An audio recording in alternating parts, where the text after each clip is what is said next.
আমার ভাইরা গভীর মনোযোগ দিয়ে শুনবেন। আল্লাহ রাব্বুল আলামিন ডাক দিয়া বলেন, ইয়া আইয়ুহাল্লাযীনা আমানু তুবু ইলাল্লাহি তাওবাতান নাসুহা।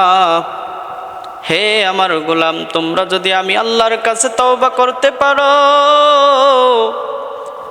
খাস দিলে খাঁটি ভাবে যদি আমার কাছে ফিরে আসো, আমি রব তোমাদের জীবনের গুনাহগুলি ক্ষমা করে দেব।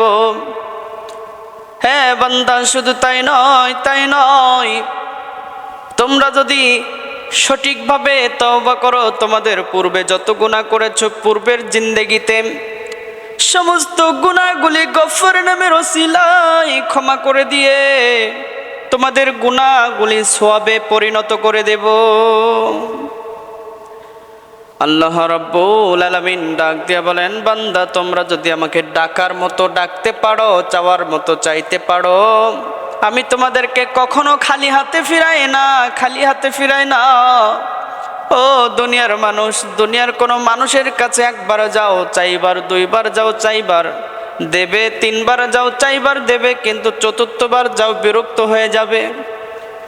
হে আমার বান্দা, আমি তোমার এমন একজন মালিক, আমার কাছে যত চাইবা আমি মালিক কখনো বিরক্ত হই না রে।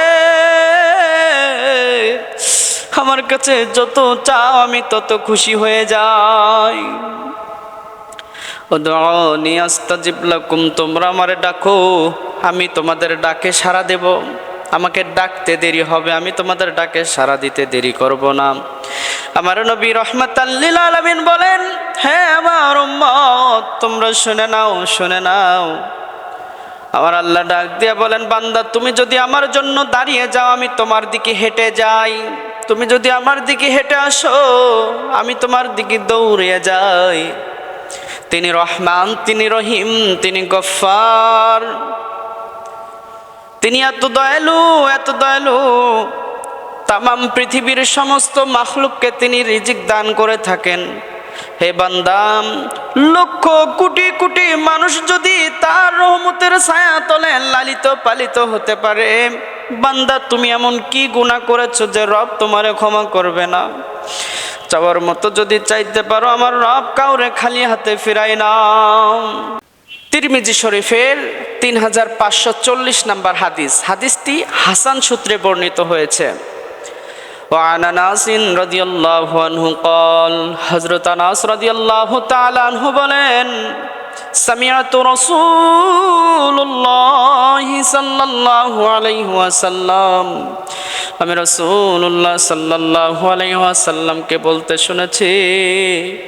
আমার নবী বলেন, ক্বাল আল্লাহু তাআলা, আল্লাহ তাআলা বলেছেন।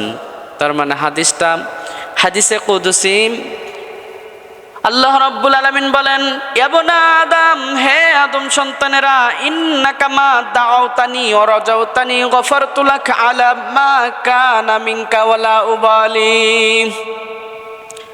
হে আদম সন্তান, তোমরা যদি গুনাহ করো আর ক্ষমার আশা রাখো, আমি রব যে তোমাদেরকে ক্ষমা করে দেই, এই আশা তোমাদের মধ্যে আছে। ও বান্দা, আমি তোমাদের জীবনের গুনাহগুলি ক্ষমা করে দেই, তোমাদের অবস্থা যাই হোক না কেন, এ ব্যাপারে আমি কারো পরোয়া করি না। ইবনে আদম, হে আদম সন্তান, শুনে রাখো, লাউ বালাগাত যুনুবুকা আনানাস সাবা সুম্মা আস্তাগফারতানি গফারতু লাক ওয়ালা উবালি। তোমাদের গুনাহ যদি আসমান পর্যন্ত পৌঁছে যায়, ও আমার বান্দারা, তোমাদের গুনাহ যদি আসমান পর্যন্ত পৌঁছে যায়, আমি রব তোমাদের গুনাহগুলি ক্ষমা করে দেই, তোমার অবস্থা যাই হোক না কেন, এ ব্যাপারে কারো পরোয়া করি না। ইন্নাকা লাউ আতাইতানি বিকরাবিল আরদি খাতায়া সুম্মা লাকিতানি লা তুশরিক বিহি শাইয়্যা আতাইতুকা বিকরাবিহা মাগফিরা। তোমাদের গুনাহ যদি তামাম পৃথিবী পরিমাণ হয়ে যায়, ও বান্দা, আমি তামাম পৃথিবী পরিমাণ ক্ষমা নিয়ে তোমার কাছে উপস্থিত হয়ে যাব, যদি তোমরা আমার সাথে কোনো শিরক না করে থাকো। ডাক দিয়ে বলেন, বান্দা তোমার গুনাহ যদি আসমান পর্যন্ত পৌঁছে যায়, জমিন পরিমাণ গুনাহ করেছো, জীবন ভরা গুনাহ করেছো, গুনাহ করতে করতে তোমার নিরাশের পথে দেয়ালে পিঠ ঠেকে গেছে, বান্দা তোমরা যদি আমার কাছে ক্ষমার আশা রাখো, আমি তোমাদেরকে ক্ষমা করে দেব। কারো পরোয়া করি না, কারো পরোয়া করি না, তোমাদেরকে আমি আল্লাহ মাফ করে দেব, শর্ত কিন্তু শিরক করা যাবে না। কারণ ইন্না শিরকা লা যুলমুন আযীম, শিরক হচ্ছে মহা জুলুম, শিরক করা যাবে না। শিরক যদি না করে থাকেন তাহলে আল্লাহ তাআলা ক্ষমা করে দেবেন। এই জন্য আল্লাহ রাব্বুল আলামিন বলেন, ফাযকুরুনি আযকুরুকুম, বান্দা তোমরা আমাকে স্মরণ করো, আমি তোমাদেরকে স্মরণ করব। তোমরা যদি আমারে ডাকো, আমি তোমাদের ডাকে সাড়া দেব। মনে রাখো, মনে রাখো, আমার রহমত থেকে কোনো বান্দা নিরাশ হয় না। বান্দা তোমাদের হায়াতের জিন্দেগি দিয়েছি, তোমরা আমার ইবাদত করবে, আমার গোলামি করবে, আর জান্নাতের দিকে যাবা। ফাদখুলি ফি ইবাদি ওয়াদখুলি জান্নাতি। কিন্তু তোমরা আমার ইবাদত না করে শয়তানের ইবাদত করে ভুল পথে চলে যাও, গুনার পথে চলে যাও। কিন্তু আমি রব আমার রহমতের দরজা তোমার জন্য সব সময় খোলা রেখেছি। লা তাকনাতু মির রাহমাতিল্লাহ, হে বান্দা আমার রহমত থেকে কেউ নিরাশ হয় না।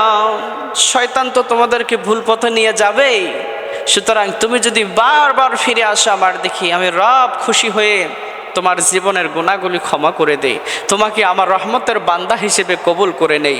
আমার ভাইরা, এই জন্য তওবার দরজা, শেষ নবীর উম্মত আমরা, আমাদের মৃত্যুর পূর্ব মুহূর্ত পর্যন্ত তওবার দরজা খোলা আছে। কিন্তু আমরা কেউ জানি না আমাদের মৃত্যু কখন হবে। মৃত্যু আসার পূর্বে আমাদেরকে তাওবা করতে হবে, রবের কাছে ফিরে যেতে হবে। আল্লাহ তাআলা যেন আমাদের তৌফিক দান করেন, বলেন আমিন।